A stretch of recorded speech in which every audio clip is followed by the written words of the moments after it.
गांधीनगर से पकड़ना नजदीक भी पड़ेगा, अच्छी तरह प्लेटफॉर्म में भी गाड़ी भीड़ भाड़ नहीं होगी।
શું છે બર્થડે છે?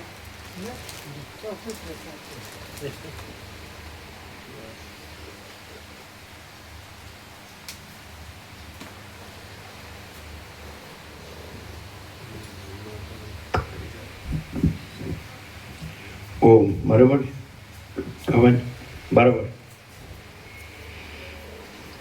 પરમ ચિદાકાશ परम ज्योति अखंड ज्योति महाचिदाकाश स्वयं प्रकाश संपूर्ण प्रकाश पूर्ण ब्रह्म अनंत तेजघन अनंत चितघन परमाकाश केवल अनंत शुद्ध तेजघन परमाकाश अखिलात्मा पूर्ण ब्रह्म परमात्मा परम चिदाकाश परम ज्योति अखंड ज्योति अनंत पूर्ण परम चिदाकाश परम शांति स्वयं सिद्ध स्वयं प्रकाश स्वयं पूर्ण स्वस्वरूप यही सब कुछ है, इसके सिवा कुछ नहीं है। शून्यभास अनंत कोटि महाकल्पो है ही नहीं। महाचिदाकाश स्वयं प्रकाश संपूर्ण प्रकाश महाचिदाकाश ज्योति अनंत अखंड अभेद महाचिदाकाश ज्योति, महातत्व, महासामान्य, महाचिदाकाश, स्वसंवेद्य, सहज निर्विकल्प, महाचिदाकाश, परम कैवल्य, परम शांति, परम चिदाकाश, अनंत, पूर्ण, निरपेक्ष सत्य, अनंत, संपूर्ण, अपरिगी, निर्भ्रांत, निरपेक्ष। वशिष्ठ राम उत्पत्ति प्रकरण राउंड 40मो राउंड।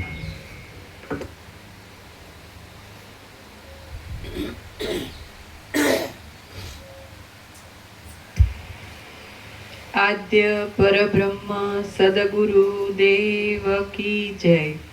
ओम श्री परमात्मने नमः। सद्ग्रंथोમાં શિરોમણી શ્રી યોગ વાસિષ્ઠ મહારામાયણ ઉત્પત્તિ પ્રકરણ પાના નંબર 150 સર્ગ 15મો મંડપાખ્યાનનો આરંભ પદ્મરાજા અને તેની સ્ત્રી લીલાનું વર્ણન। આ 15મા સર્ગમાં ઘણા દ્રષ્ટાંતોથી અને યુક્તિઓથી ઉપર કહેલી વાતનો અનુભવ કરાવતા મંડપના વિસ્તીર્ણ આખ્યાનનો આરંભ કરવામાં આવશે। વશિષ્ઠ બોલ્યા, આ જગત ચૈતન્ય રૂપ જ છે, કારણ કે જેમ નિર્મળ આકાશમાં મોતી પ્રતીત થાય છે તેમ ચૈતન્ય રૂપમાં તે પ્રતીત થાય છે। જગત ચૈતન્ય રૂપ આત્માથી અભિન્ન છે તે વિશે વશિષ્ઠ બોલ્યા, આ જગત ચૈતન્ય રૂપ જ છે, કારણ કે જેમ નિર્મળ આકાશમાં મોતી પ્રતીત થાય છે તેમ ચૈતન્ય રૂપમાં તે પ્રતીત થાય છે। જગત ચૈતન્ય રૂપ આત્માથી અભિન્ન છે તે વિશે દ્રષ્ટાંતો કહું છું તે સાંભળો। જેમ સ્તંભમાં વગર કોતરેલી પૂતળી પ્રતીત થાય છે તેમ ચૈતન્યમાં ઉત્પન્ન થયા વિનાનું જ બ્રહ્માંડ પ્રતીત થાય છે। ચૈતન્ય રૂપ સ્તંભમાં પ્રતીત થતી આ બ્રહ્માંડ રૂપ પૂતળી કોતરાયેલી જ નથી, કારણ કે તેનો કોઈ કોતરનાર જ નથી। જેમ સમુદ્રની અંદર રહેલા જળો જળરૂપ સ્વભાવથી ભ્રષ્ટ થયા વિના જ તરંગો રૂપે પ્રતીત થાય છે, તેમ બ્રહ્મમાં જગત પણ બ્રહ્મના સ્વભાવથી ભ્રષ્ટ થયા વિના જ દ્રશ્ય રૂપે પ્રતીત થાય છે।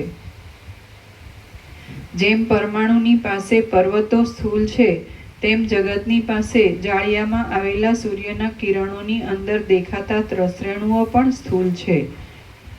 મૂઢ લોકોને સ્થૂળ દ્રષ્ટિ ભ્રાંતિ દ્રષ્ટિથી જગત અત્યંત સ્થૂળ લાગે છે, પણ વિદ્વાનોની દ્રષ્ટિમાં તો એ જગત અત્યંત સૂક્ષ્મ છે। ત્રસરેણુઓની સત્તા કિરણોની સત્તાથી હજી જુદી સ્થૂળ છે।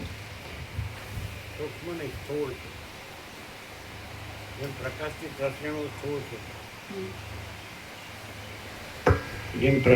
ત્રસેણું સ્થૂળ છે એવી રીતે ચિદાકાશથી એટલે ચૈતન્યથી આ જગત સ્થૂળ છે।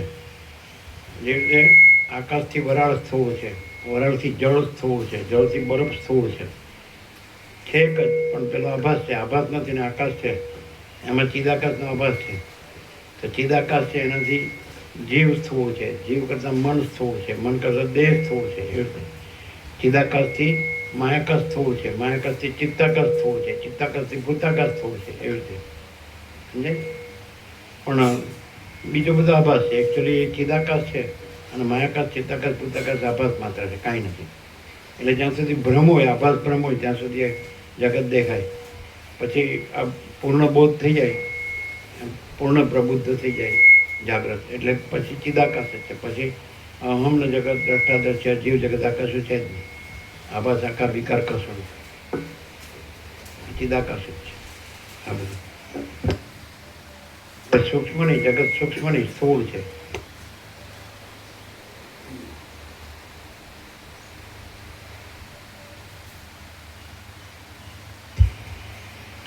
જેમ પરમાણુની પાસે પર્વતો સ્થૂળ છે તેમ જગતની પાસે જાળિયામાં આવેલા સૂર્યના કિરણોની અંદર દેખાતા ત્રસરેણુઓ પણ સ્થૂળ છે।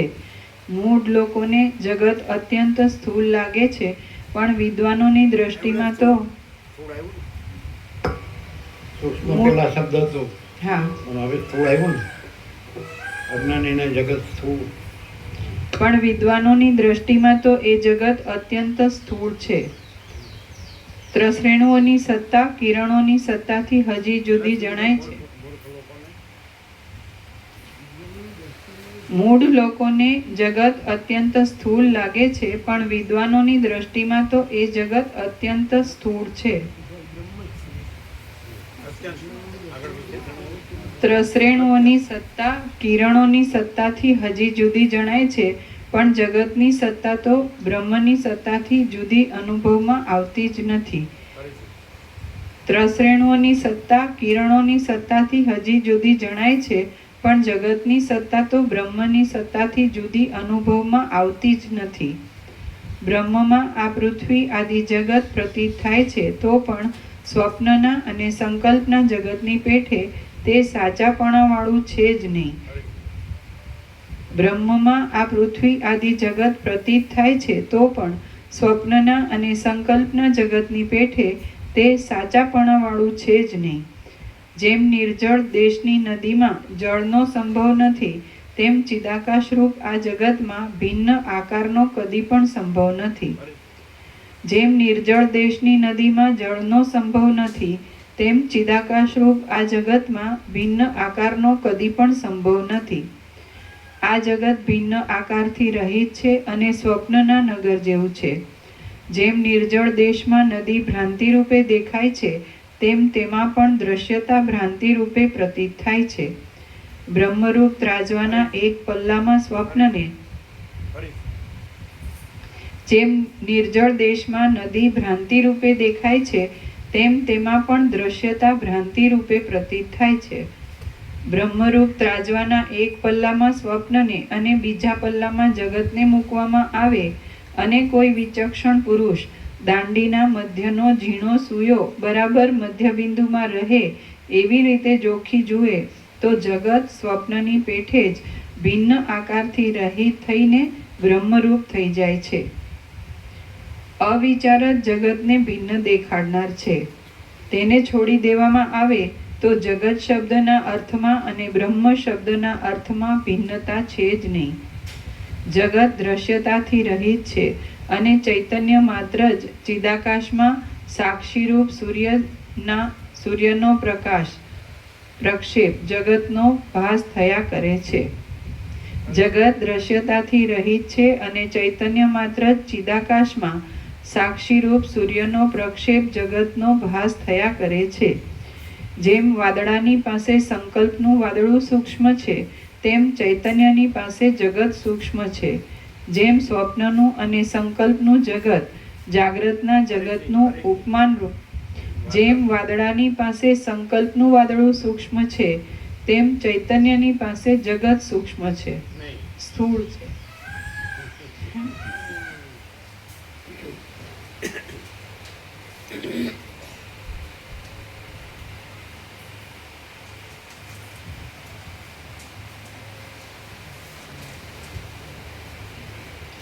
જેમ વાદળાની પાસે સંકલ્પનું વાદળું સૂક્ષ્મ છે, તેમ ચૈતન્યની પાસે જગત સ્થૂળ છે. ચૈતન્ય સૂક્ષ્મ છે. જેમ સ્વપ્નનું અને સંકલ્પનું જગત જાગ્રતના જગતનું ઉપમાન રૂપ દ્રષ્ટાંત રૂપ છે, તેમ જાગ્રતનું જગત પણ સ્વપ્નના તથા સંકલ્પના જગતનું ઉપમાન રૂપ થઈ શકે એમ છે.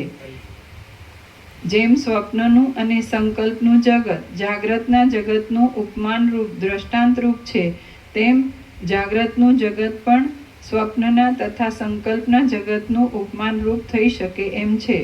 એટલે જાગ્રતના જગતમાં અને સ્વપ્નના તથા સંકલ્પના જગતમાં કાંઈ પણ ન્યૂનાધિકપણું નથી. એટલે જાગ્રતના જગતમાં અને સ્વપ્નના તથા સંકલ્પના જગતમાં કાંઈ પણ ન્યૂનાધિકપણું નથી. આથી જગત દ્રશ્યતાથી રહિત છે અને બ્રહ્મરૂપ છે. જગત કેવળ આકાશ જ છે, કૌંસમાં અર્થાત પોતાની સત્તાથી શૂન્ય છે. કૌંસ પૂરો. જેમ આકાશ એટલે શૂન્ય એમ આપણે સમજીએ છીએ, તેમ જગત એટલે પણ શૂન્ય એમ સમજવું. જગત અને આકાશ એ શબ્દો પણ કલ્પિત હોવાને લીધે અધિષ્ઠાન ચૈતન્યથી ભિન્ન નથી. આ પ્રમાણે છે એટલા માટે ચૈતન્યમાં જગત આદિ કાંઈ પણ દ્રશ્ય ઉત્પન્ન થયું જ નથી. તે નામથી રહિત છે, રૂપથી રહિત છે અને જેવું છે તેવું જ છે. આ રીતે ચિદાકાશમાં રહેલું જગત આવરણ રૂપ ભીત તૂટી જતા ચિદાકાશ રૂપ જ થઈ જાય છે. આ રીતે ચિદાકાશમાં રહેલું જગત આવરણ રૂપ ભીત તૂટી જતા ચિદાકાશ રૂપ જ થઈ જાય છે. જગત પોતાની સત્તાથી ચૈતન્યના અણુમાત્ર પ્રદેશની પણ સમાન થઈ શકે એમ નથી. જગત પોતાની સત્તાથી ચૈતન્યના અણુમાત્ર પ્રદેશની પણ સમાન થઈ શકે એમ નથી. જગત ભિન્ન આકારથી રહિત હોવાને લીધે સ્વચ્છ ચૈતન્ય રૂપ જ છે. તે ચિદાકાશમાં ચિદાકાશ રૂપ ચિત્ર છે અને સંકલ્પના નગરની પેઠે તે રહેલું છે.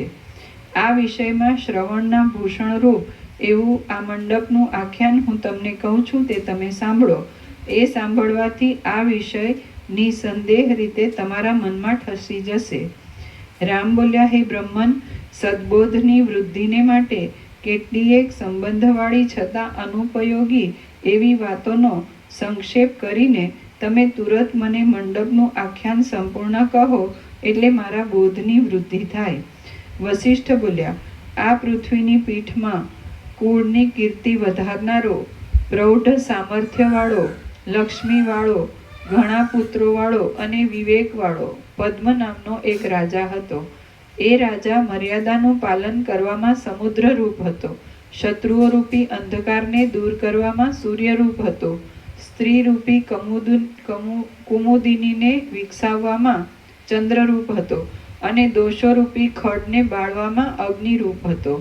એ વિબુધો, દેવતાઓ અને પંડિતોને મેરુ પર્વતરૂપ હતો. સંસારરૂપી સમુદ્રને યશરૂપી ચંદ્ર હતો. સદ્ગુણરૂપી હંસોને સરોવર રૂપ હતો અને સંપત્તિઓરૂપ કમળોને નિર્મળ સૂર્યરૂપ હતો.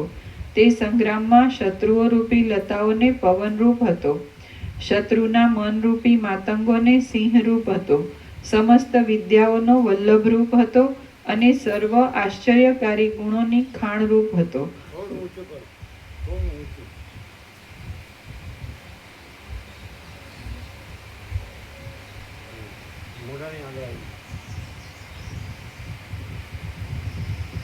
વળી દૈત્યોરૂપી સમુદ્રનો ક્ષોભ કરવામાં તે પ્રબળ મંદરાચળરૂપ હતો. વિલાસોરૂપી પુષ્પોના ઓઘને તે વસંતરૂપ હતો અને રૂપથી તે કામદેવ તુલ્ય હતો. લીલાઓરૂપી લતાઓને નૃત્ય કરાવવામાં તે પવનરૂપ હતો. અશક્ય કામો કરવાના ઉત્સાહમાં તે વિષ્ણુ તુલ્ય હતો. સૌજન્યરૂપી રાત્રિ વિકાસી કમળને તે ચંદ્રરૂપ હતો અને દુષ્ટ ચેષ્ટાઓરૂપ લતાઓને અગ્નિરૂપ હતો. એ પદ્મરાજાને રૂપવતી અને વિલાસપ્રિય લીલા નામની ભાર્યા હતી.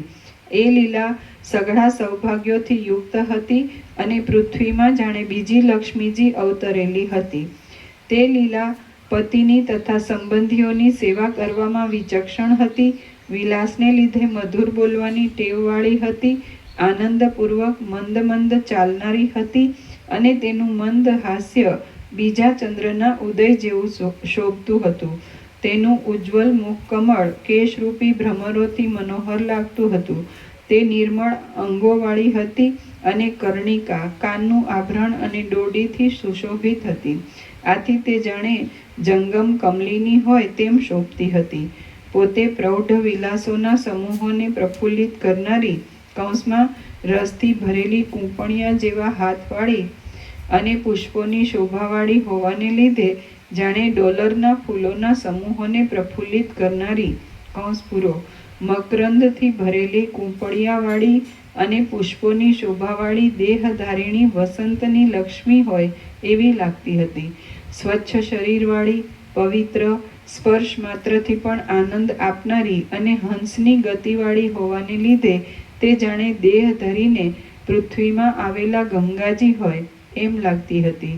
સર્વ લોકોને આનંદ આપનાર પૃથ્વીના કામદેવ સરખા એ પદ્મરાજાની લાંબા દિવસો સુધી સેવા કરવાને સારું જાણે બીજી રતિ જન્મી હોય એવી તે જણાતી હતી. એ લીલા જ્યારે પદ્મરાજા ઉદ્વેગ પામતો ત્યારે ઉદ્વેગ પામતી, આનંદ પામતો ત્યારે આનંદ પામતી અને આકુળ થતો ત્યારે આકુળ થતી. આથી તે પદ્મરાજાના પ્રતિબિંબ સમી હતી. પણ પદ્મરાજા ક્રોધ કરતો ત્યારે તે પોતે ક્રોધ નહીં કરતા, કેવળ ભય જ પામતી હતી. શ્રી યોગ વાસિષ્ઠ મહારામાયણમાં ઉત્પત્તિ પ્રકરણનો રાજવર્ણન નામનો સર્ગ 15મો સમાપ્ત.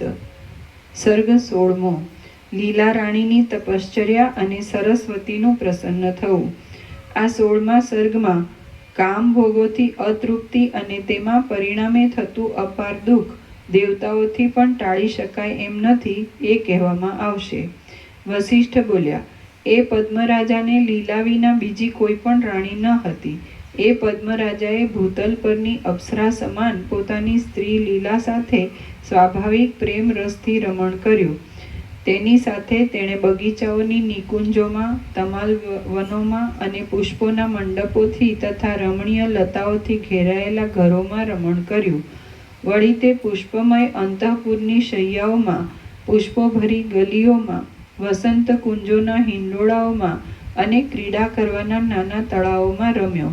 ચંદનના વૃક્ષોવાળા પર્વતોમાં, સંતાનક નામના કલ્પવૃક્ષોના તળોમાં, કદંબોમાં તથા આસોપાલવોના ઘરોમાં અને લીમડાઓની નિકુંજોમાં તેણે રમણ કર્યું. તે પ્રફુલ્લિત થતા ડોલર તથા મંદાર નામના પુષ્પોના મકરંદથી સુગંધિત થયેલા અને કોયલ પક્ષીઓના ટહુકારથી ગાજી રહેલા વસંતવનોના સમૂહોમાં રમ્યો. તે અનેક અરણ્યોના સુકોમળ કાંતિવાળા ખડના સ્થળોમાં રમ્યો અને ઊંચા ઉછળતા બિંદુઓની અત્યંત વૃષ્ટિ કરનારા ઝરણાઓમાં રમ્યો. તે પર્વતોની અંદર મણિઓની તથા માણિક્યોની શિલાઓના ઉપરના ભાગોમાં રમ્યો. વળી તેણે પૂર્વ દેવતાઓના, ઋષિઓના તથા મુનિઓના નિવાસરૂપ એવા દૂર દૂરના પવિત્ર આશ્રમોમાં રમણ કર્યું. પ્રફુલ્લિત કુમુદિનીઓના સ્થળોમાં, પ્રફુલ્લિત કમલિનીઓના સ્થળોમાં અને પુષ્પોથી તથા ફળોથી ઘેરાયેલા વનોના શ્યામ પ્રદેશોમાં તે પોતાની કાંતા સાથે રમ્યો. તે અત્યંત સુંદર પદ્મરાજાએ લીલાની સાથે સુંદર વિષયોવાળા અને દેવના જેવી યુવાનીને યોગ્ય એવા સુરતો કર્યા. તેણે અન્યોન્યના ઘાટા પ્રેમરસથી અત્યંત ભરપૂર સુકોમળ વિલાસો કર્યા. તેણે જગત સંબંધી હાંસીની વાતો કરી, પુરાણોના આખ્યાનો સાંભળ્યા, અક્ષર મુષ્ટિ અને ગઢ ચતુર્થક આદિ ઘણા પ્રકારની દ્યુતની ક્રીડાઓ કરી. વળી તેણે નાટકો જોયા, કાવ્યો રૂપે રચાયેલી આખ્યાયિકાઓ સાંભળી, ગૂઢ અભિપ્રાયવાળા શ્લોકોની ચર્ચાઓ કરી અને દેશકાળને અનુસરીને ગ્રામ્ય અને નાગરિક ચેષ્ટાઓ કરી. તેણે વિવિધ પ્રકારોથી પુષ્પોની માળાઓ ગૂંથી, અનેક પ્રકારના આભરણો જોડવાની કળાઓ કરી, વિનોદને લીધે શરીરના અવયવો વાળવાની ક્રિયાઓ કરી અને વિચિત્ર રસવાળા ભોજનો કર્યા. કોમળ કેસર તથા કપૂરવાળી તેણે પાન બીડીઓ ચાવી અને પ્રફુલ્લિત પુષ્પોથી, લતાઓથી કે ચણોઠીઓથી શરીરને ઢાંકવાની જરૂર પડે એવા પરસ્પરને નખોના વ્રણો કર્યા. પછવાડેથી દોડીને સ્પર્શ કરવારૂપ વિલાસો કર્યા. માળાઓથી પ્રહાર દેવાની રમતો કરી અને ઘરમાં પુષ્પોના હિંડોળામાં બેસાડીને એકબીજાને ફૂલાવવાની ક્રીડાઓ કરી. તેણે વહાણમાં બેસીને ફરવાના વિનોદ કર્યા. સારી રીતે કેળવેલા 2 ઘોડા, હાથી તથા ઊંટ ઉપર બેસીને જવા આવવાના વિનોદો કર્યા અને જળ ક્રીડાના વિલાસમાં પરસ્પરને જળથી ભીંજાવવાની રમતો કરી. તેણે નાચો તથા ગાયનો કર્યા. જુદી જુદી કળાઓથી તાલપૂર્વક તાંડવો કર્યા. પરસ્પરને શણગાર ધરાવ્યા. ગાયનની કળાઓ સંબંધી ચર્ચાઓ કરી. ગાયનોના આલાપ કર્યા અને વીણાઓ તથા મૃદંગો વગાડ્યા. તેણે બગીચાઓમાં, નદીઓના કિનારાઓ ઉપરના વૃક્ષોમાં, ઉત્તમ ઉત્તમ કેડીઓમાં, અંતઃપુરોમાં અને હવેલીઓમાં પ્રફુલ્લિત એવા હિંડોળા ખાટથી હિંચકવાની ક્રીડાઓ કરી. એ પ્રમાણે સુખમાં ઉછરેલી, પરમ પ્રેમવાળી, મનોરથોથી ભરેલી સુંદર ભમરવાળી પદ્મરાજની તે પ્રિયા લીલા એક સમયે વિચાર કરવા લાગી કે યૌવનના ઉલ્લાસથી ભરેલા અને ભરી ભરી લક્ષ્મીવાળા આ મારા પ્રાણાધિક પ્રિયતમ પદ્મરાજ શી રીતે અમર અને અજર અને અમર થાય? કેવી રીતે ઉન્નત સ્તનવાળી હું કાંતા મારા એ ભરતા સાથે કુસુમ ભવનોમાં 100 યુગના ચિરકાળ સુધી યથેચ્છ રીતે રમણ કરી શકું? હવે મારે તપથી, જપથી, યમોથી અને નિયમોથી એવો યત્ન કરવો કે જેથી આ રજનીનાથ સમા મુખવાળા રાજા અજરામર થાય. મારે પ્રથમ તો જ્ઞાનવૃદ્ધ, તપોવૃદ્ધ અને વિદ્યાવૃદ્ધ એવા બ્રાહ્મણોને પૂછવું જોઈએ કે શું કરવામાં આવે તો માણસોનું મરણ ન થાય. એ પ્રમાણે વિચાર કરીને તેણે બ્રાહ્મણોને બોલાવ્યા. તેમનું પૂજન કરીને, તેમને પ્રણામ કરીને લીલાએ વારંવાર તેમને પૂછવા માંડ્યું કે હે બ્રાહ્મણો, શી રીતે અમરપણું પ્રાપ્ત થાય? બ્રાહ્મણો બોલ્યા, તપ કરવાથી, જપ કરવાથી અને નિયમો પાળવાથી સિદ્ધિઓ મળે, પણ અમરપણું તો કદી મળે જ નહીં. વસિષ્ઠ બોલ્યા, એ પ્રમાણે બ્રાહ્મણોનું વચન સાંભળીને પતિના વિયોગથી બીતી એ લીલાએ ફરીવાર તુરત પોતાની બુદ્ધિથી જ વિચાર કર્યો કે જો દૈવયોગે પતિના પહેલાં જ મારું મરણ થશે તો હું ચિત્તમાં સર્વ દુઃખોથી રહિત થઈને પરલોકમાં સુખથી રહીશ. પણ જો કદાચ 1000 વર્ષે પણ પતિ મારાથી આગળ જશે તો હું દુઃખી થઈશ. માટે મારે પતિનો જીવ ઘરમાંથી જતો રહે જ નહીં એમ કરવું. એમ કરવાથી પતિનો જીવ મારા આ અંતઃપુરના મંડપમાં ફર્યા કરશે અને હું સર્વદા પતિની દ્રષ્ટિ તળે સુખથી રહીશ. એટલે આજથી હું જપ, ઉપવાસો અને નિયમો આદરીશ અને ચૈતન્યરૂપ સરસ્વતી દેવી પ્રસન્ન થાય ત્યાં સુધી હું એ વડે તેમનું પૂજન કરીશ. સુંદરાંગી લીલાએ આ પ્રમાણે નિશ્ચય કર્યો અને પતિને તેની જાણ કર્યા વિના જ શાસ્ત્ર પ્રમાણે નિયમો રાખીને તે ઉગ્ર તપ કરવા લાગી. 3 અહોરાત્ર પૂરા થઈ રહે ત્યારે તે પારણું કરવા લાગી અને દેવતાઓની, બ્રાહ્મણોની, ગુરુની, પંડિતોની તથા વિદ્વાનોની પૂજા કરવામાં તત્પર રહેવા લાગી. તે સ્નાનમાં, દાનમાં, તપમાં અને ધ્યાનમાં નિત્ય ઉદ્યોગી રહેતી. સંપૂર્ણ આસ્તિકપણાને લીધે સદાચાર પાળતી અને બીજાઓના દુઃખોને ટાળતી. આમ એ લીલા પોતાની સ્થિતિની પતિને ખબર પડવા નહીં દેતા કાળ, ઉદ્યોગ, શાસ્ત્ર અને ક્રમને અનુસરીને પતિને પણ રાજી રાખવા લાગી. એ પ્રમાણે નિયમો પાળતી એ લીલાએ કષ્ટો વેઠી વેઠીને પણ 300 અહોરાત્ર સુધી અવિચ્છિન્ન તપ કર્યું. આમ 300 અહોરાત્ર પૂરા થયા અને બાહ્ય ઉપચારોથી તથા માનસિક ઉપચારોથી પૂજા પામેલા નિર્મળ સરસ્વતી દેવીએ પ્રસન્ન થઈને તેને આ પ્રમાણે કહ્યું. સરસ્વતી બોલ્યા, હે પુત્રી, પતિ ભક્તિને લીધે અત્યંત શોભા પામેલા તારા આ અવિચ્છિન્ન તપથી હું પ્રસન્ન થઈ છું. માટે તારે જે વરદાન જોઈતું હોય તે તું માગી લે. લીલા બોલી, હે જન્મ તથા જરારૂપી જ્વાળાથી થતા દાહરૂપી દોષને મટાડવામાં ચંદ્ર સમાન કાંતિવાળા, હે હૃદયમાં રહેલા અજ્ઞાનરૂપી અંધકારના ઓઘનું નિવારણ કરવામાં સૂર્ય સમાન કાંતિવાળા, હે અંબે, હે મા, હે જગદંબ, હું રાખ છું, મારું રક્ષણ કરો. હે શુભા, હું માંગુ તે પ્રમાણે 2 વરદાન આપો. પહેલું એ કે મારો પતિ મરી જાય ત્યારે પણ તેનો જીવ આ મારા પોતાના અંતઃપુરના મંડપમાંથી જતો રહે નહીં. બીજું, હે મહાદેવી, હું એ માંગુ છું કે વરદાન લેવા સારું દર્શનને વાસ્તે હું જ્યારે જ્યારે તમારી પ્રાર્થના કરું ત્યારે ત્યારે તમારે મને દર્શન આપવા. વસિષ્ઠ બોલ્યા, એ પ્રમાણે લીલાના વચનો સાંભળીને જગદંબા સરસ્વતીએ તને એ પ્રમાણે થશે એમ વર આપ્યો અને જેમ સમુદ્રમાં તરંગ ઉઠીને પોતાની મેળે જ અંતર્ધાન થઈ જાય તેમ તે અંતર્ધાન થઈ ગયા. આમ જેને ઈષ્ટ દેવતાનો પ્રસાદ થયો હતો તે રાજરાણી લીલા જેમ ગાયન સાંભળવાથી હરિણી આનંદ પામે તેમ સરસ્વતીના વચનોથી આનંદ પામી. પછી કાળરૂપી ચક્ર જે પક્ષ, માસ તથા ઋતુઓરૂપી કુંડળીવાળું છે, દિવસોરૂપી આરાઓવાળું છે, વર્ષરૂપી ધરીવાળું છે, ક્ષણરૂપી વચલા છિદ્રોવાળું છે અને સૂર્ય આદિની ગતિઓમય છે તે ચાલ્યા કરતું હતું. ત્યાં કોઈક સંગ્રામમાં ઘવાયેલા તેના પતિ પદ્મરાજની ચેતના સુકાયેલા પાંદડાના રસની જેમ જોત જોતામાં જ લિંગ શરીરમાં અસ્ત પામી ગઈ. આમ અંતઃપુરના મંડપમાં એ રાજા મરણ પામ્યો એટલે જળ વગરની કમલિનીની જેમ લીલા પણ બહુ જ કરમાઈ ગઈ. તેના હોઠરૂપી પલ્લવો ઝેર જેવા ગરમ નિશાસાઓથી વિવર્ણ થઈ ગયા અને શરીરમાં કાંટો ભોંકાયો હોય એવી હરિણીની પેઠે મરવા જેવી અવસ્થાને પ્રાપ્ત થઈ. જેમ દીવાથી ઝળકાટ મારતી ઘરની શોભા દીવાની શિખાની લગાર પણ ક્ષીણ થઈ જાય છે, જેમ દીવાથી ઝળકાટ મારતી ઘરની શોભા દીવાની શિખા લગાર પણ ક્ષીણ થઈ જાય છે તો અંધકારમય થઈ જાય છે, તેમ તે લીલા પણ પતિનું મરણ થતાં મૂર્છિત થઈ ગઈ અને અંધકારમય થઈ ગઈ. જેમ પ્રવાહનો નાશ થતાં ખારાથી ધૂસરી થયેલી નદી દુબળી થઈ જાય છે, તેમ પતિનું મરણ થતાં રસ રહિત થયેલી એ લીલા ક્ષણ માત્રમાં દુબળી થઈ ગઈ. પતિના વિયોગને લીધે એ લીલા ચકવીની પેઠે જરાવારમાં ચીસો પાડતી, જરાવારમાં મૂંગી રહેતી અને મરવા પડી હોય એવી થઈ ગઈ.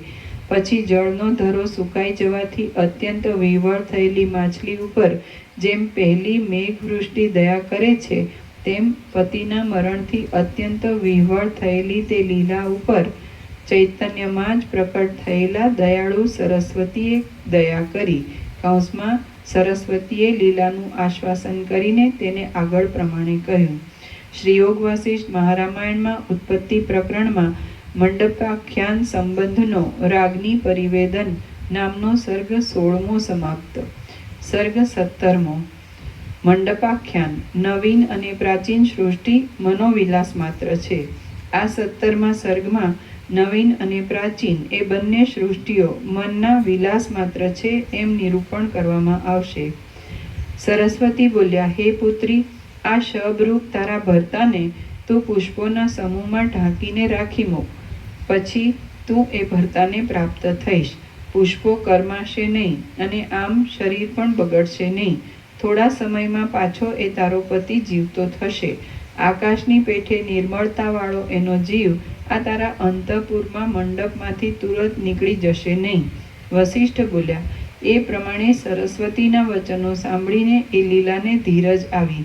પછી જેમ જળ આવીને કમલિનીનું આશ્વાસન કરે છે, તેમ બંધુઓએ આવીને તેનું આશ્વાસન કર્યું.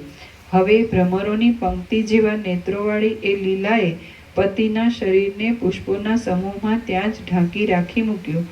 જેમ કોઈ દરિદ્ર સ્ત્રી ધન મળતા સ્થિરતા રાખીને રહે, તેમ તે પણ કંઈક સ્થિરતા રાખીને રહી.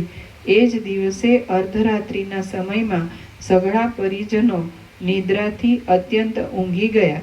એ પછી લીલાએ દુઃખને લીધે જ્ઞાનરૂપ સરસ્વતી દેવીને શુદ્ધ ધ્યાનવાળી બુદ્ધિથી અંતઃપુરના મંડપમાં બોલાવ્યા. એટલે સરસ્વતીએ ત્યાં આવી તેને નીચે પ્રમાણે કહ્યું. સરસ્વતી બોલ્યા, હે પુત્રી, તે મારું કેમ સ્મરણ કર્યું છે? તું શા માટે શોક કરે છે?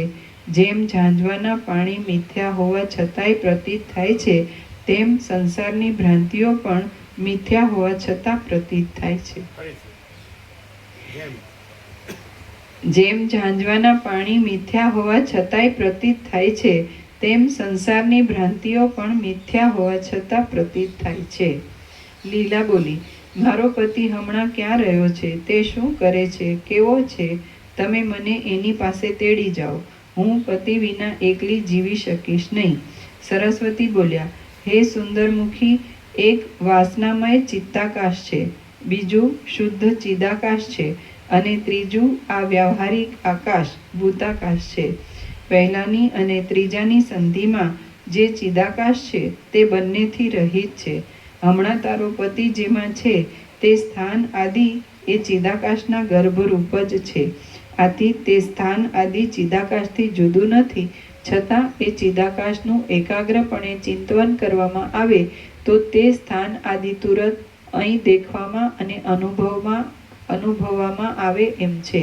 હે સુંદરી, સંવિત નિમેષ માત્રમાં એક પ્રદેશમાંથી બીજા પ્રદેશમાં જાય છે, ત્યારે તે સંવિતનું બંને પ્રદેશથી રહિતપણું જે મધ્ય છે તે ચિદાકાશ છે એમ સમજવું.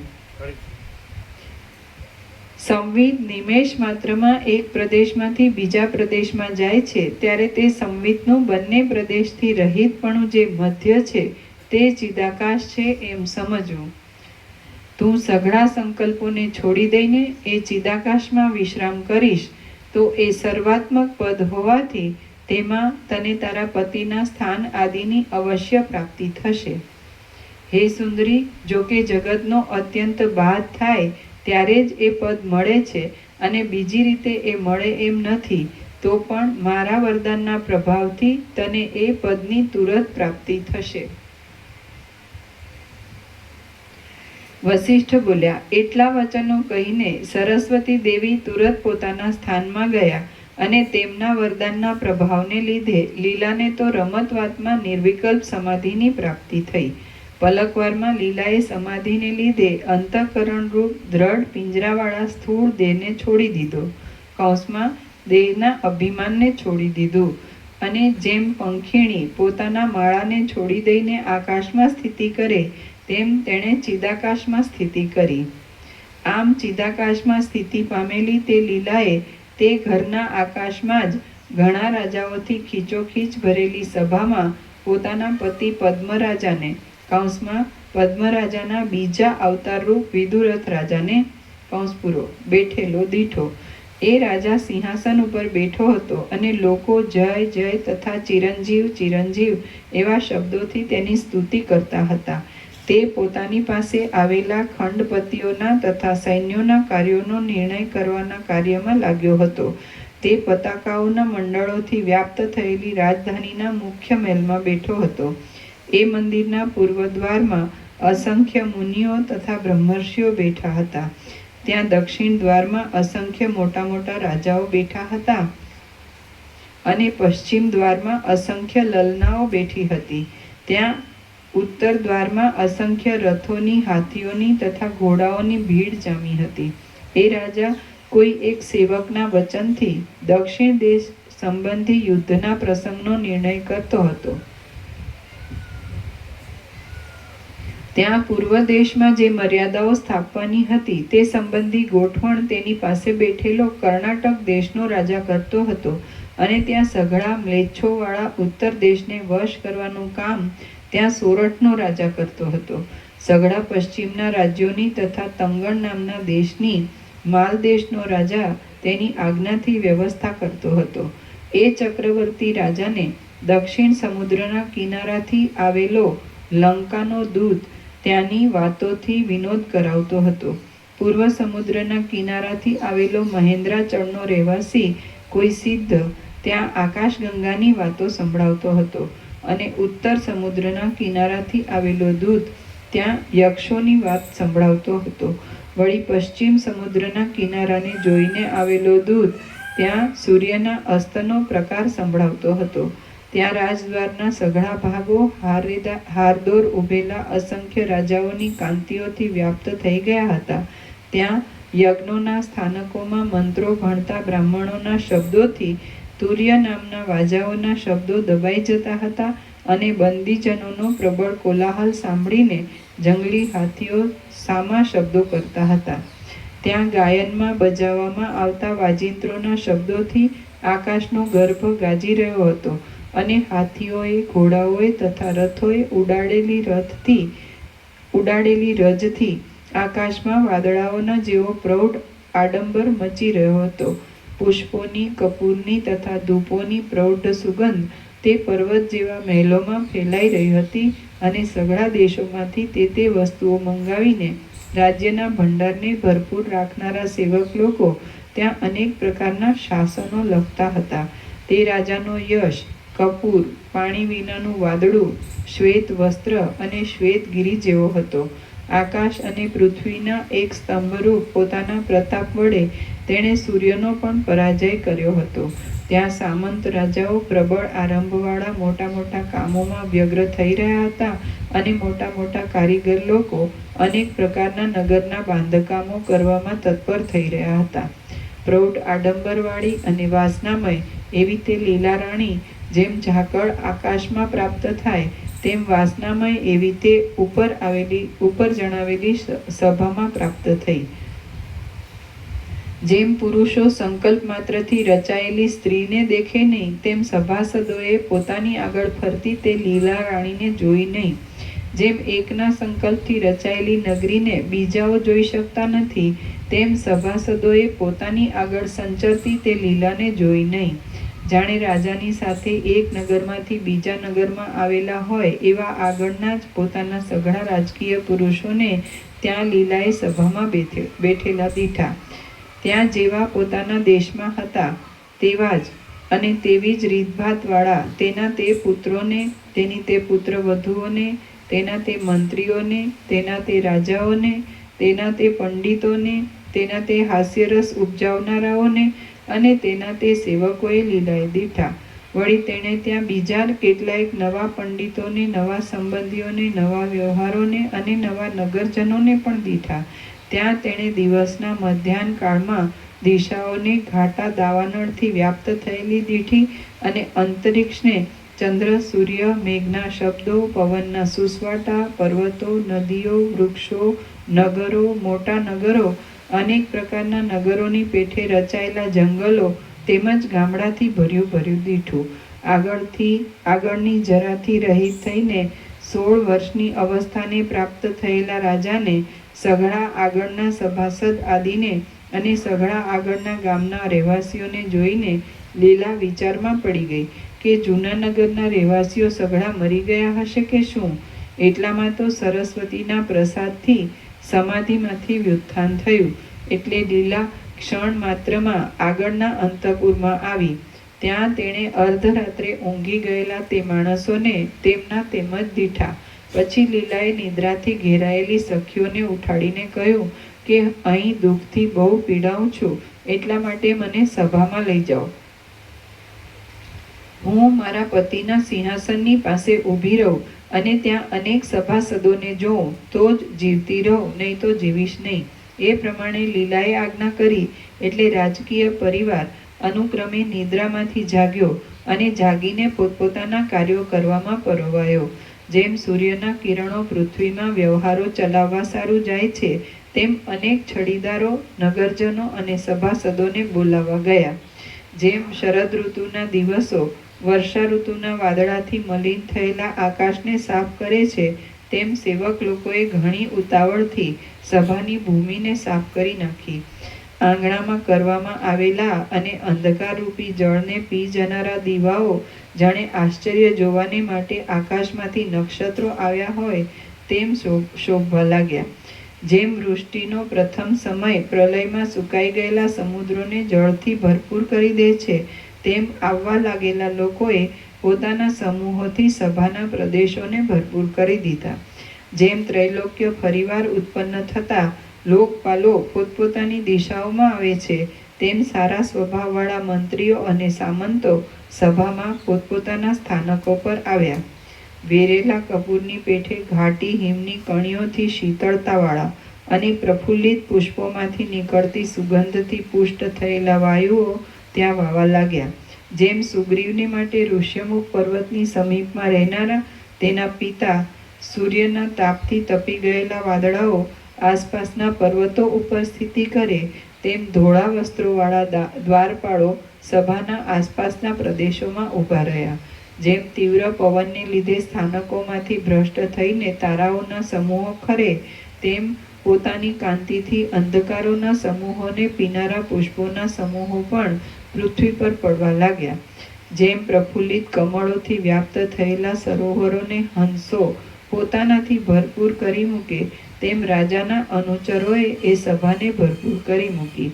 જેમ કામદેવથી વિકાર પામેલા ચિત્ત પર શૃંગારની ચેષ્ટા બેસે, તેમ રાજાના સિંહાસનની સમીપ રહેલા સુવર્ણમય નવા વિચિત્ર આસન પર લીલા બેઠી. ત્યાં લીલાએ આગળના સઘળા રાજાઓને, ગુરુઓને, આર્યકોને, મિત્રોને, સભાસદોને, સંબંધીઓને અને બાંધવોને આગળની પેઠે જ બેઠેલા જોયા. આમ રાજાના સઘળા દેશી લોકોને આગળની પેઠે જ બેઠેલા જોઈને લીલા બહુ આનંદ પામી અને પતિના જીવનની આશાને લીધે ઉદય પામેલી શોભાથી તે ચંદ્રની પેઠે શોભવા લાગી. શ્રી યોગ વાસિષ્ઠ મહારામાયણમાં ઉત્પત્તિ પ્રકરણનો લીલાના આખ્યાન સંબંધી સંદેહ રાષ્ટ્ર વર્ણન નામનો સર્ગ 17મો સમાપ્ત. સર્ગ 18મો લીલા અને સરસ્વતીનો સંવાદ, બંને સૃષ્ટિની સમાનતા. આ 18મા સર્ગમાં દ્રશ્યપણાને લીધે સમાધિમાં દેખાયેલી સૃષ્ટિનું અને પ્રથમની સૃષ્ટિનું મિથ્યાપણું સરખું છે અને તેઓ ચૈતન્યમાં જ રહેલી છે એ કહેવામાં આવશે.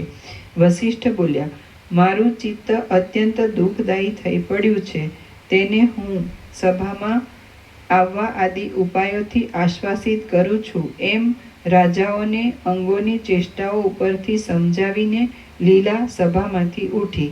ત્યાંથી ઉઠીને તે અંતઃપુરમાં ગઈ અને અંતઃપુરના મંડપમાં પુષ્પોથી ઢાંકી રાખેલા પતિના શબની પાસે બેસીને તે ચિત્તમાં વિચાર કરવા લાગી કે અહો, આ અમારા નગરના માણસો અહીંથી બહારના પ્રદેશમાં રહ્યા છે અને આ અંદરના પ્રદેશમાં પણ રહ્યા છે, માટે આ કોઈ વિસ્તીર્ણ માયા છે. તાડી, તમાલ અને હિતાલ નામના વૃક્ષોથી વ્યાપ્ત થયેલા આ પર્વતો પણ જેમ ત્યાં છે તેમ અહીં પણ છે, માટે આ કોઈ વિસ્તીર્ણ માયા જણાય છે. જેમ અરીસામાં બહાર તથા અંદર પણ પર્વતનો અનુભવ થાય છે, તેમ ચૈતન્યની અંદરના અને બહારના પ્રદેશોમાં પણ એવી ને એવી જ સૃષ્ટિનો અનુભવ થાય છે. તો તેમાં કઈ સૃષ્ટિ ખોટી છે ને કઈ ખરી છે એ વિશે સરસ્વતીનું પૂજન કરીને હું તેમને પૂછી જોઉં, એટલે મારો સંશય ટળે. આ પ્રમાણે નિશ્ચય કરીને લીલાએ સરસ્વતીનું પૂજન કર્યું. એટલે તેણે કુમારિકાનું રૂપ ધારણ કરીને સન્મુખ પધારેલા સરસ્વતીના દર્શન કર્યા. ભદ્રાસન ઉપર બિરાજેલા એ ચૈતન્ય શક્તિરૂપ સરસ્વતીની સામે ધરતી પર બેસીને લીલાએ તેમને નીચે પ્રમાણે પૂછ્યું. લીલા બોલી, હે દેવી, સૃષ્ટિના આરંભમાં તમે જ ઉત્તમ મર્યાદા સ્થાપી છે કે જેના ઉપર દયા કરવાની હોય એવા સેવકજનની વિનંતી મહાત્માઓ કશી પણ ઉતાવળ કર્યા વિના સાંભળે છે. માટે હું તમને પ્રણામ કરીને જે કાંઈ પૂછું છું તેનો મને યથાર્થ ઉત્તર મળવો જોઈએ. હે પરમેશ્વરી, તમે મારા ઉપર જે અનુગ્રહ કર્યો તે સફળ થજો. આ જગત નામના પદાર્થનો અરીસો આકાશ કરતાં પણ અત્યંત નિર્મળ છે અને તેના સ્વરૂપમાં કરોડો યોજનો પણ એક નાના સરખા અવયવરૂપ છે. તે વાણીથી અગમ્ય છે, પ્રકાશમય છે, મૂર્તિ રહિત હોવાને લીધે મૃદુ છે, સુશીલ છે, નામથી અખંડ ચૈતન્ય કહેવાય છે, ભેદથી રહિત છે અને સઘળા વ્યવહારોમાં પહેલાંથી સ્ફુરનાર છે. દિશાઓ, કાળ, સઘળા કાર્યોની ઉત્પત્તિ, તેમને રહેવાનો અવકાશ, તેમના પ્રકાશ અને વ્યવહારના ચોક્કસ નિયમો એ બધા અત્યંત વિસ્તીર્ણ વિચિત્રપણાને પામીને તેની અંદર પ્રતિબિંબની પેઠે સ્ફુરે છે. એ ચૈતન્યરૂપ અરીસાની બહાર તેમજ અંદર સૃષ્ટિ રહી છે એમ સમાધિથી મારા અનુભવમાં આવ્યું છે. તો એ બે સૃષ્ટિઓમાં ખોટી સૃષ્ટિ કઈ છે અને ખરી સૃષ્ટિ કઈ છે? દેવી બોલ્યા, હે સુંદરી, એમાંથી તને કઈ સૃષ્ટિ સાચી લાગે છે અને કઈ સૃષ્ટિ ખોટી લાગે છે તે તું મને યથાર્થ રીતે કહે. લીલા બોલી, હે દેવેશ્વરી, આ હું અને તમે અહીં બેઠા છીએ તે સાચી સૃષ્ટિ છે એમ હું જાણું છું. હે દેવી, મારા પતિ હમણાં જે સૃષ્ટિમાં છે તે ખોટી સૃષ્ટિ છે એમ હું માનું છું, કારણ કે હે અંબિકા, નવી સૃષ્ટિ શૂન્ય છે અને પૂરતા દેશકાળ વિનાની છે. દેવી બોલ્યા, એ નવી સૃષ્ટિ પણ કારણ વિનાની તો હોય જ નહીં, માટે તેના કારણ વિશે વિચાર કરતા બીજું કાંઈ પણ કારણ નહીં મળવાથી આ જૂની સૃષ્ટિને જ તેના કારણરૂપ માનવી પડે છે. હવે આ જૂની સૃષ્ટિ સાચી હોય તો તેમાંથી કદી પણ ખોટી સૃષ્ટિ ઉત્પન્ન થાય નહીં, કારણ કે કાર્ય ક્યારેય કારણથી અસમાન ઉત્પન્ન થાય નહીં. લીલા બોલી, હે માં, કારણથી કાર્ય અત્યંત વિલક્ષણ થતું પણ જોવામાં આવે છે. જેમ કે માટી જળને ધારણ કરવા અશક્ત છે, પણ માટીથી ઉત્પન્ન થયેલો ઘડો જળને ધારણ કરવા સમર્થ છે. દેવી બોલ્યા, જે કાર્ય બીજા નિમિત્ત કારણોની સહાયતાથી ઉત્પન્ન થયેલા હોય છે તેમાં નિમિત્ત કારણને લીધે કંઈક વિચિત્રતા થતી જોવામાં આવે છે. કૌંસમાં માટીરૂપ ઉપાદાન કારણમાંથી ચાકડા આદિ બીજા નિમિત્ત કારણોની મદદથી ઘડો ઉત્પન્ન થાય છે. આથી ઘડામાં માટીથી કંઈક વિલક્ષણતા દેખાય છે, પણ એક દીવામાંથી બીજા દીવાની પેઠે જે કાર્યના ઉપાદાન અને નિમિત્ત જુદા ન હોય પણ એક જ હોય તે કાર્ય કારણથી વિચિત્રતાવાળું હોતું નથી. આ જૂની સૃષ્ટિમાંથી જે નવી સૃષ્ટિ થઈ છે તેનું ઉપાદાન પણ જૂની સૃષ્ટિ છે અને નિમિત્ત પણ જૂની સૃષ્ટિ છે. માટે નવી સૃષ્ટિ જૂની સૃષ્ટિથી વિલક્ષણ હોવી જોઈએ નહીં. આમ છે એટલા માટે જૂની સૃષ્ટિ અને નવી સૃષ્ટિ બંને મિથ્યા છે. હે સુંદર વદના, જો તારા પતિની એ નવી સૃષ્ટિનું બીજું કાંઈ નિમિત્ત કારણ હોય તો પૃથ્વી આદિમાંથી કયું નિમિત્ત કારણ છે તે તું કહે. જો તેમાં પૃથ્વી નિમિત્ત કારણ હોય તો કાર્યને ઉત્પન્ન કરવા માટે પૃથ્વી અહીંથી ઉડીને ત્યાં જવી જોઈએ. તો પછી તે પૃથ્વી અહીં ક્યાંથી રહે? આમ છે એટલા માટે આ જૂની સૃષ્ટિના અનુભવના સંસ્કાર માત્રથી જ ત્યાંની નવી સૃષ્ટિ ઉત્પન્ન થઈ છે અને એ કારણરૂપ સંસ્કાર માત્રને સહાયતા આપનારા બીજા કોઈ નિમિત્ત કારણો છે જ નહીં. આમ નિમિત્ત કારણો નથી છતાં પણ જો નિમિત્ત કારણો હોવા જ જોઈએ એવો આગ્રહ હોય તો સંસ્કાર માત્રને નિમિત્ત કારણરૂપ માની લે. સર્વ વિદ્વાનોનો અનુભવ છે કે એવી રીતના કાર્યોમાં ઉપાદાન કારણ અને નિમિત્ત કારણ જુદા હોતા જ નથી. લીલા બોલી, હે દેવી, મને મારા ભર્તાનું જે સ્મરણ છે કૌંસમાં અનુભવનો સંસ્કાર છે તે જ વૃદ્ધિ પામીને પતિની નવી સૃષ્ટિનું કારણ થયેલ છે. એટલે એ સ્મૃતિથી જ એ નવી સૃષ્ટિ થઈ એવો મને નિશ્ચય થયો. દેવી બોલ્યા, જેમ તારો એ સંસ્કાર કલ્પનારૂપ છે તેમ તેથી થયેલી એ નવી સૃષ્ટિ પણ કલ્પનારૂપ જ છે.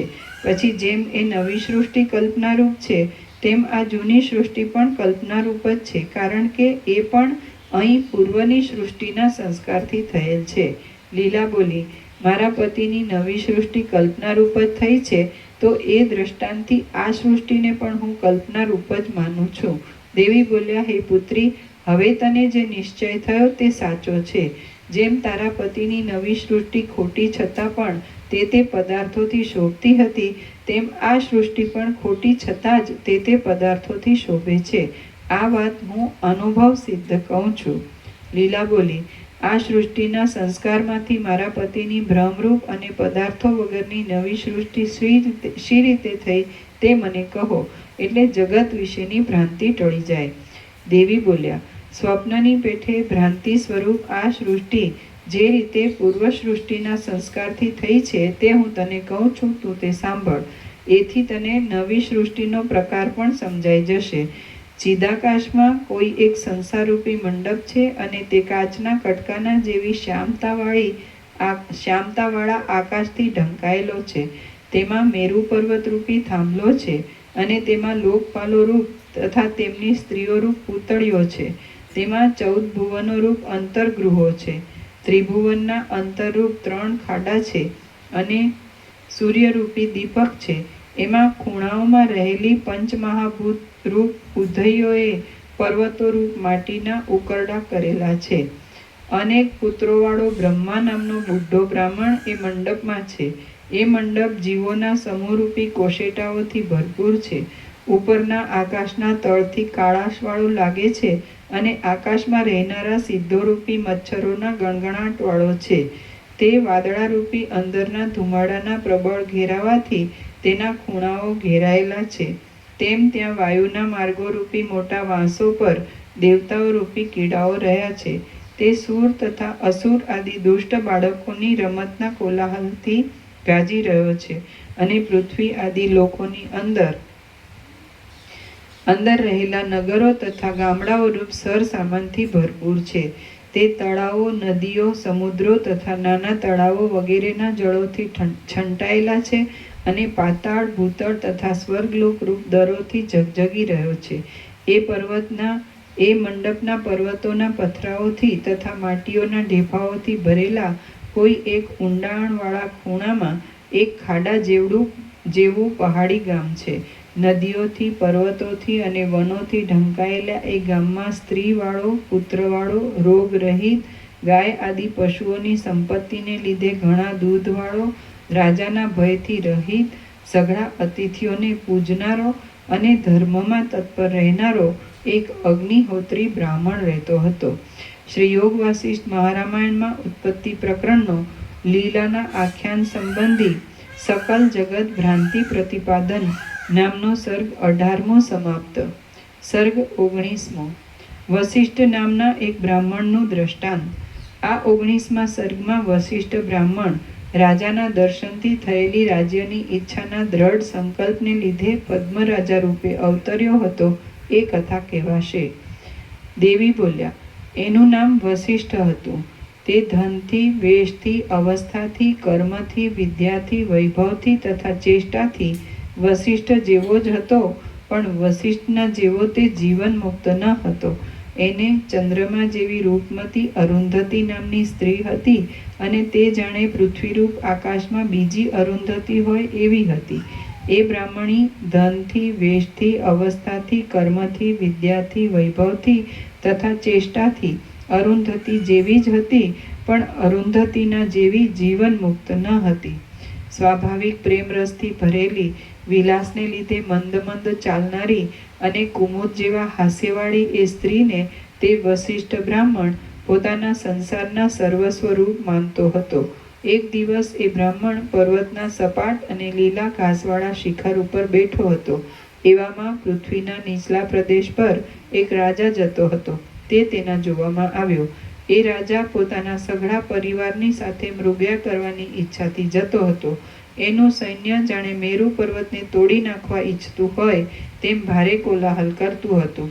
એના ચામરોથી અને પતાકાઓથી લતાઓનું વન જાણે ચંદ્રના કિરણોથી વ્યાપ્ત થયું હોય એવું શોભતું હતું. ધોળા છત્રોના મંડળોથી આકાશ જાણે રૂપાની ભૂમિકાઓથી બંધાયેલું હોય એવું જણાતું હતું. ઘોડાઓની નાળોથી ધરતી ખોદાતા તેમાંની રજથી આકાશ ઘેરાઈ ગયું હતું. હાથીઓના સમૂહો પર બાંધેલી અને સૂર્યના કિરણોને તથા વાયુને પણ રોકી દે એવી અંબાડીઓને લીધે તે રાજા પર રજ પડતી ન હતી. એના સૈન્યના મોટા કોલાહલથી ભય પામીને વનના પશુઓ નાસતા હતા અને દિશાઓ ભૂલી જવાથી ચકરીઓ ખાતા હતા. એ રાજા સોનાના અને માણિક્યોના ચકચકિત હારોથી તથા બાજુબંધોના મંડળોથી અતીવ શોભતો હતો. એ રાજાને જોઈ પેલો વસિષ્ઠ બ્રાહ્મણ વિચાર કરવા લાગ્યો કે અહો, સઘળા સૌભાગ્યોથી શોભી રહેલું આ રાજાપણું તો બહુ સારું છે. પાળાઓથી, રથોથી, હાથીઓથી, ઘોડાઓથી, પતાકાઓથી, છત્રોથી અને ચામરોથી દશે દિશાઓને વ્યાપ્ત કરી દેનારો પૃથ્વીપતિ હું ક્યારે થાઉં? ક્યારે ડોલરના પુષ્પોના મકરંદની સુગંધવાળા વાયુઓ મારા અંતઃપુરની સ્ત્રીઓના મુખ ઉપર સૂરજ શ્રમથી થયેલા પરસેવાના બિંદુઓને પીશે? ક્યારે હું પૂર્ણ યશથી દિશાઓના મુખોને અને કપૂરથી રાણીઓના મુખોને ચંદ્રના ઉદય જેવો શ્વેત કરીશ? એ પ્રમાણે વસિષ્ઠના મનમાં ત્યારથી સંકલ્પ લાગી રહ્યો, અને જ્યાં સુધી એ જીવ્યો ત્યાં સુધી એ આળસ રહિત થઈને નિત્ય સ્વધર્મમાં તત્પર રહ્યો. હવે જેમ હિમરૂપી વજ્ર કમળને પ્રાપ્ત થાય તેમ શરીરને પાણીમાં તૂટી ગયેલી પાળના જેવું શિથિલ તથા જર્જરિત કરી નાખવામાં સજ્જ રહેનારી જરાવસ્થા એ બ્રાહ્મણને પ્રાપ્ત થઈ. આમ એ બ્રાહ્મણને મરણ સમીપમાં આવ્યું ત્યારે જેમ વસંત ઋતુની સમાપ્તિના અવસરમાં લતા ગ્રીષ્મ ઋતુના ભયથી કરમાવા લાગે તેમ તેની સ્ત્રી પણ કરમાવા લાગી. પછી હે લીલા, જેમ તું મારું આરાધન કરવા લાગી હતી તેમ તેણે પણ મારું આરાધન કરવા માંડ્યું. પછી પતિને અમરપણું પ્રાપ્ત થવું અશક્ય જાણીને તેણે મારી પાસેથી વરદાન માંગ્યું કે હે દેવી, મારો પતિ મરી જાય ત્યારે તેનો જીવ આ મારા મંડપમાંથી જાય નહીં. એ પ્રાર્થના સાંભળીને મેં તેને તથાસ્તુ કહ્યું. પછી કાળના યોગથી તે બ્રાહ્મણ મરી ગયો અને તે જ ઘરના આકાશમાં જીવ રૂપે રહ્યો. નિરાકાર શરીરવાળો એ બ્રાહ્મણ પૂર્વના અપાર સંકલ્પને લીધે મોટી શક્તિવાળો અને ત્રૈલોક્યને જીતનારો તારો પતિ પદ્મરાજ થયો હતો. તેણે પોતાના પ્રભાવથી ભૂલોકને જીતી લીધો હતો. તેણે પોતાના પ્રતાપથી સ્વર્ગલોકને પણ દબાવ્યો હતો અને તેણે કૃપાથી પાતાળનું પાલન કર્યું હતું. તે શત્રુઓ રૂપ વૃક્ષોને પ્રલયાગ્નિ રૂપ હતો, સ્ત્રીઓને કામદેવ રૂપ હતો, વિષયોના વાયુઓને રોકવામાં મેરુતુલ્ય હતો અને સાધુઓ રૂપ કમળોને વિકસાવવામાં સૂર્યરૂપ હતો. તે સઘળા શાસ્ત્રોના અરીસારૂપ હતો, યાચક લોકોને કલ્પવૃક્ષ રૂપ હતો, બ્રાહ્મણોના ચરણરૂપ હતો અને ધર્મરૂપ ચંદ્રને પૂર્ણિમા રૂપ હતો. હૃદયાકાશમય પોતાના ઘરના આકાશમાં જીવરૂપે રહેલા એ બ્રાહ્મણનું શરીર શબરૂપ થઈ ગયું એટલે શોકથી અત્યંત પીડા પામેલી તેની સ્ત્રી અરુંધતી સુકાયેલી અડદની શીંગની પેઠે હૃદયમાં ચીરાઈ ગઈ. પછી પતિની સાથે શબરૂપ થયેલી એ બ્રાહ્મણી દેહને દૂર છોડી દઈને મનોમય શરીરથી પોતાના પતિને પ્રાપ્ત થઈ. જેમ નદી નીચા પ્રદેશને અનુસરે છે તેમ પોતાના પતિને અનુસરતી તે બ્રાહ્મણી વસંત ઋતુમાં ઉગેલી મંજરીની પેઠે શોકરહિત થઈ ગઈ. એ બ્રાહ્મણના ઘરો અને પૃથ્વી તથા સ્થાવર આદિ ધનો તે પહાડી ગામમાં છે. એના મરણનો આજ 8મો દિવસ છે અને તેનો જીવ એ પહાડી ગામના ઘરની અંદર રહ્યો છે. શ્રી યોગ વાસિષ્ઠ મહારામાયણમાં ઉત્પત્તિ પ્રકરણનો લીલાના આખ્યાન સંબંધી બ્રાહ્મણ મરણ નામનો સર્ગ 19મો સમાપ્ત. સર્ગ 20મો. લીલાના પૂર્વજન્મની દ્રઢતા.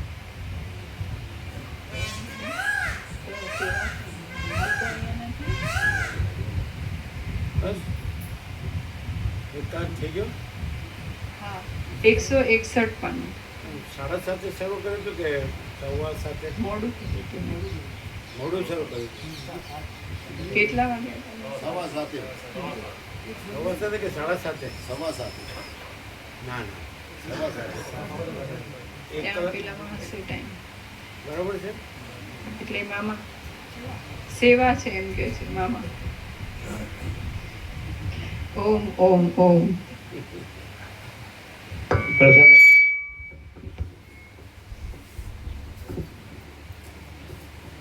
કેટલા પાના નંબર? 161. 11 પાના. 3 બાદ 158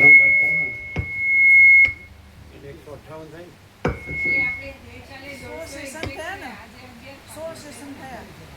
એમને આમ એકચુઅલી 3 પાનું બાદ એટલે 158. બરોબર. હા, એટલે રાઉન્ડ અબાઉટ બરોબર.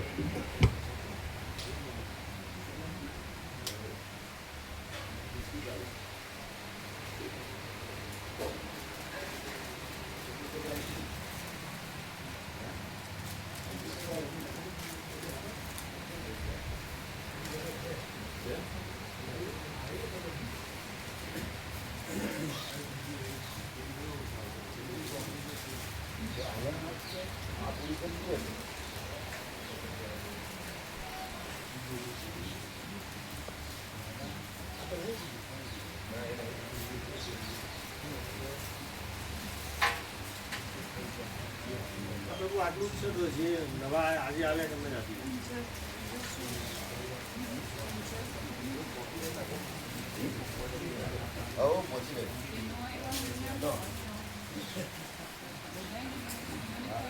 આજે આવ્યા એને આપો.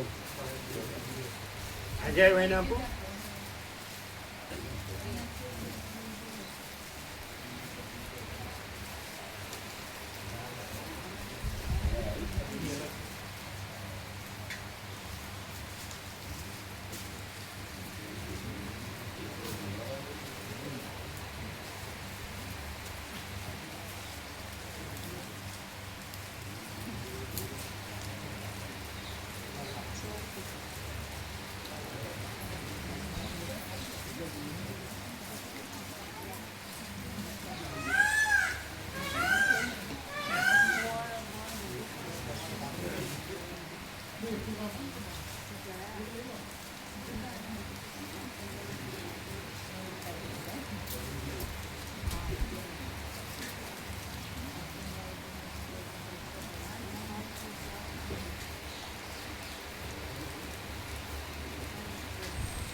તમે લેજો.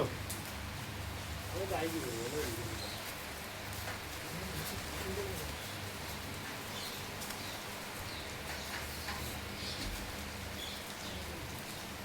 બધા વાંચે ઊંચું લેજો, ઊંચું કરો, ઊંચું.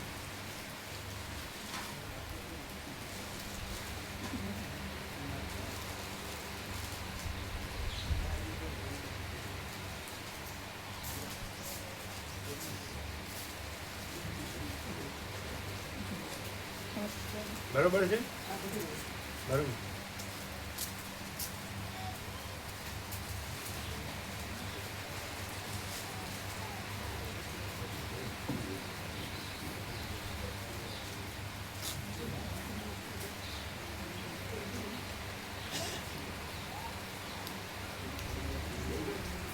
દ્રશ્ય દ્રષ્ટિવાળાને આ દ્રશ્ય આકાર ભાષે એ ભાષ એનું સમાધાન શું?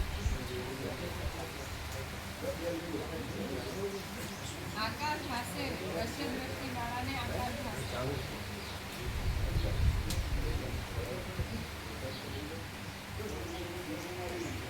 દ્રશ્ય દ્રષ્ટિવાળાને આ આકાર ભાસે, પણ એને અનુભવ આકારનો કે હું કે જગતનો કે આભાસનો નથી થતો. અનુભવમાં આખો પ્રકાશ, આખી શાંતિ અને આખું આનંદ જ આવે છે, પૂર્ણતા જ આવે છે.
પેલી બાજુ ઊંચું કરજો, ઊંચું કરો.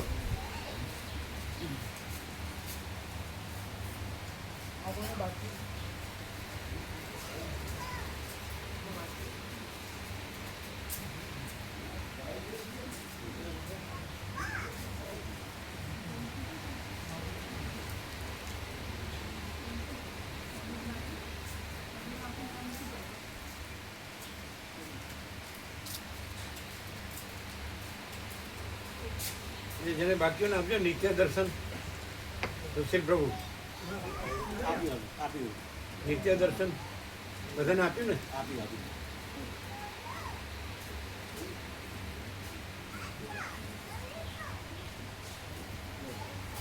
વંચાઈ ગયું એટલી વારમાં? નહીં વાંચ્યું હોય, અડધું વાંચ્યું.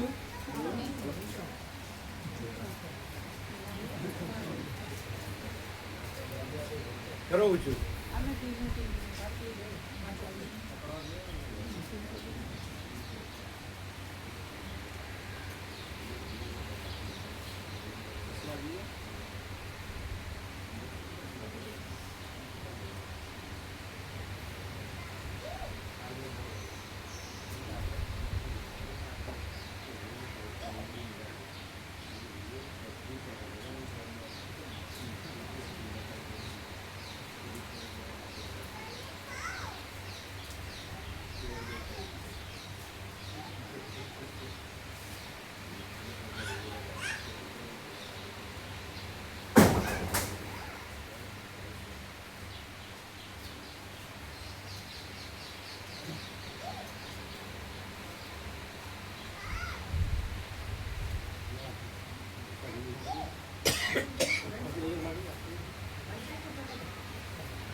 હવે આખું વાંચ્યું કરતું વાંચ્યું હવે આખું વાંચ્યું કરતું વાંચ્યું આખું વાંચ્યું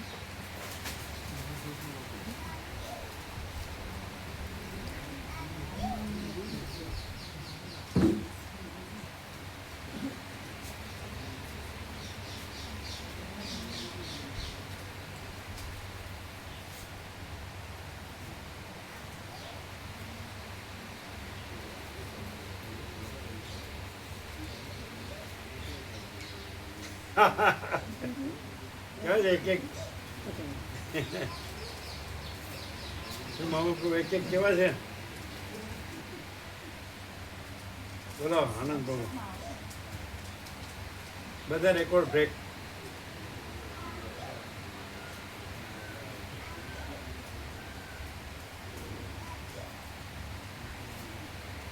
કેવા છે એક વચનામૃત ઉતાર દે તો પૂરું થઈ જાય. હે એક વચનામૃત ઉતાર દે તો પૂરું થઈ જાય.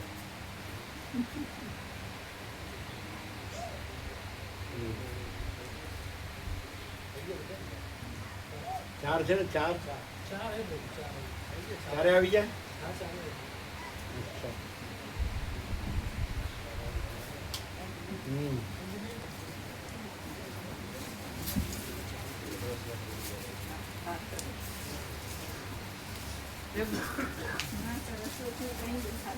જ્યારે ગોળમાં ગયા હતા, આમ દો ધીમે જોતા હતા. પછી આમ રે. અહીંયા જ આવો. ક્યાં બેઠા છે અહીંયા બેઠા હતા. પાડી. અને જે એમને દર્શન કરાયા ત્યારે આમ લોક લાવણી કરી હતી.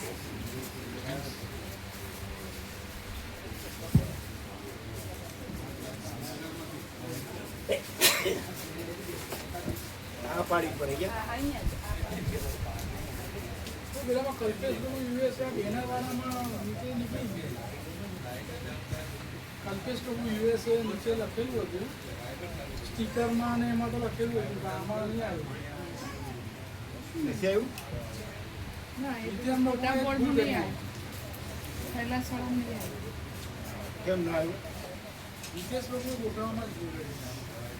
કેમ ગોઠવવામાં નતું આવ્યું એટલે સ્ટીકરમાં કેવી રીતે આવે સ્ટીકરમાં તો હતું પહેલો સ્ટીકર બનેલો ને પછી આમાં નીકળી ગયું. પહેલા તો કચ્છનો કચ્છો બોર્ડ છે આમાં કલ્પેશ તો પછી તો કેમ નીકળી ગયું આ ગોઠવવામાં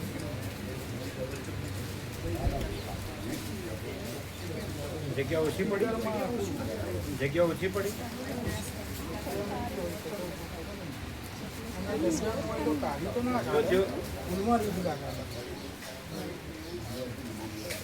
જોશી રેકોર્ડિંગનું ધ્યાન ચા પ્રસાદ બનાવી સેવામાં એવું જ છે એમાં નહીં એમાં તો નથી પહેલાં બે અને એટલે શું કહે છે ડૉક્ટર 24 કલાકના 48 કલાકને એવું કહેતા હતા ગયા હતા પણ નથી તો થઈ ગયા ઓછું વસ્તુ કરે છે પણ સપોર્ટ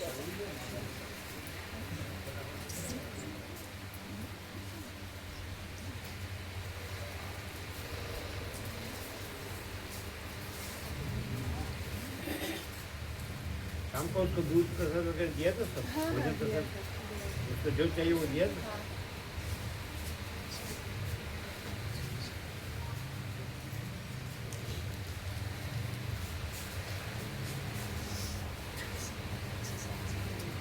એટલે શું કહે છે ડૉક્ટર આજે તો રજા છે પણ કાલે પછી ઓછું વસ્તુ કરી ઓક્સિજન ઓછું વસ્તુ કરી પછી જોઈ જશે સપોર્ટ કરે છે શરીર હા શ્વસન ક્રિયામાં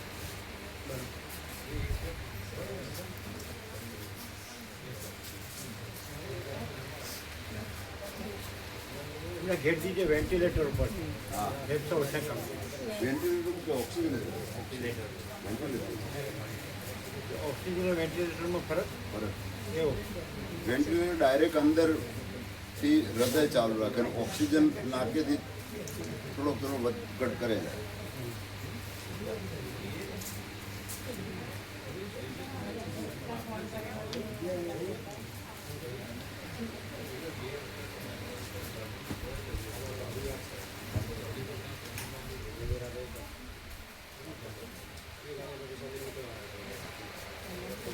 પેલા 4 ત્યાં લઈ લો, બીજા 4 ત્યાં લઈ લો, બરાબર?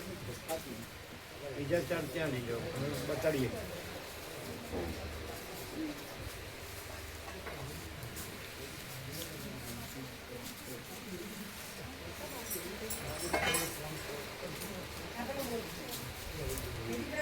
તો તમે જોયેલું નહીં, નીકળી ગયું તો આમ તો નીકળ્યા નહીં એટલે આવું તો જોવાનું એટલે ધ્યાનમાં ના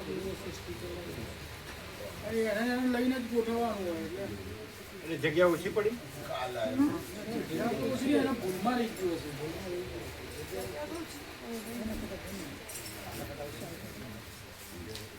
તમારે જવાબ ન આવ્યો. આમ તો શું હોય કે પેલામાં હોય એ સીધું આમાં આવી જ જાય.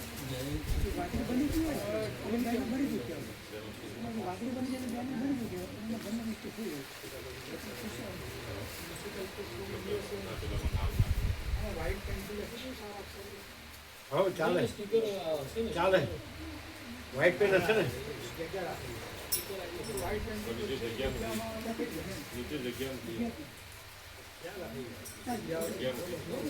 નથી એ સ્ટીકર મારવાનું કે તો ક્યાં મારશે?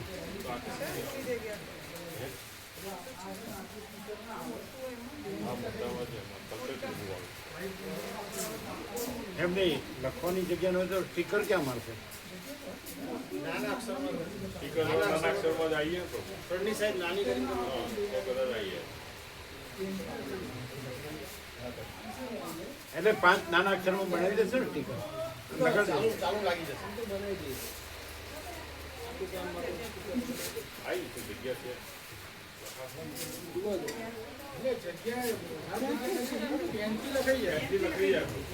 જગ્યા છે, ઘણી જગ્યા છે. પેનથી લખાઈ જાય, જગ્યા છે. સફેદ પેન છે, સફેદ પેન અમે લખી દઈએ. આ રહી જગ્યા. માર્કર પેન લાવી દઈશું. નીચે જગ્યા છે, નાના અક્ષર લખાઈ જાય, સ્ટીકરે લાગી જાય, લાગી જાય. નાનું બનાવીશું. સ્ટીકર, અરે સ્ટીકર લગાડી દેજો, નાના અક્ષર. નાના અક્ષર સ્ટીકર એ બધાને ચોંટાડવાનું આવે ને એ બધાને ચા પાણી નાસ્તો કરવા લઈ જાઓ. એ સુશીલ પ્રભુ બધા ચા પાણી નાસ્તો કરવા લઈ જાઓ. બધા વયા ગયા કે અમદાવાદ વાળા વયા ગયા? અમે તો સેવાવાળા છીએ, બીજા બધા તો એમને ચા પાણી નાસ્તો નથી કરવું? ક્લાસ ચાલુ હોય ને શું એમ?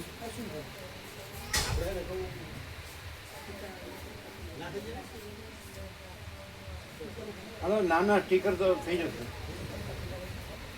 વ્હાઈટ પેન બીજું થાય પતલા ને એવું થાય. એ તો બહુ નાના અક્ષરો હોય. આટલા નાના અક્ષરો આટલા અક્ષર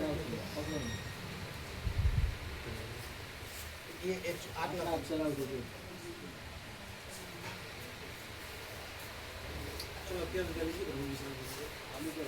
ચાર ત્યાં લઈ લ્યો, ચાર ત્યાં લઈ લ્યો, ચાર ત્યાં લઈ લ્યો.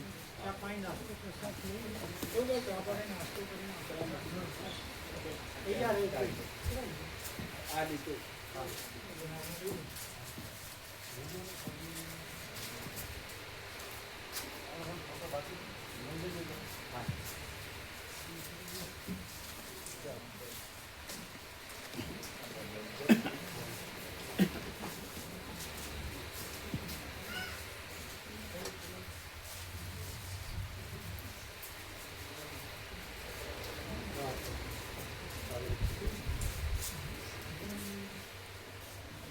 બેઠી.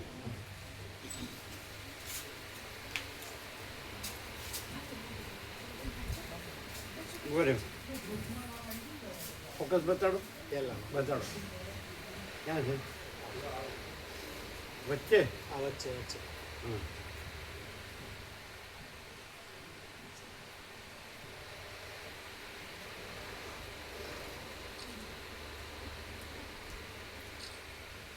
આવી ગયો? બરાબર બરાબર ને?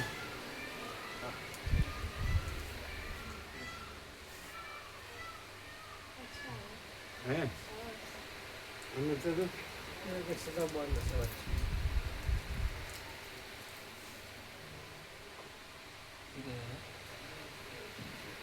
જો દેખો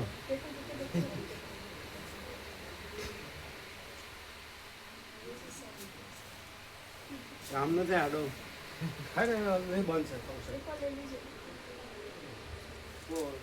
રોટેશન किया हाँ કટ ના થાય છે પેલી સાઈડ કટ થઈ આમની સાઈડ કટ થઈ કટ ના થાય આખા હોય છે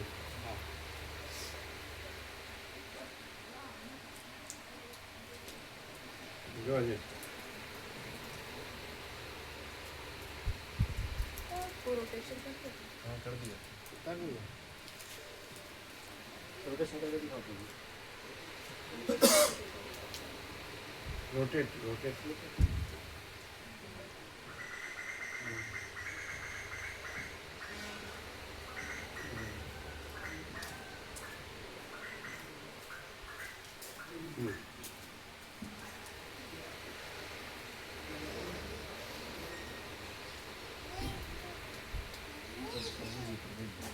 જો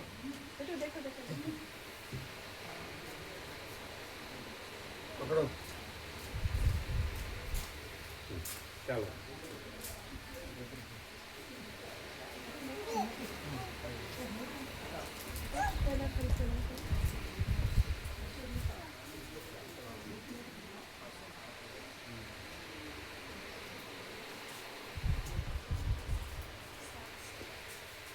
આ ચિરાગ પ્રભુ સાથે હતા ભણવામાં માલસર આવતા હતા અને અત્યારે પણ એમની સાથે જ છે જોબમાં ચિરાગ પ્રભુ છે ને ત્યાં જ વहीं है ને હોમિયોપેથી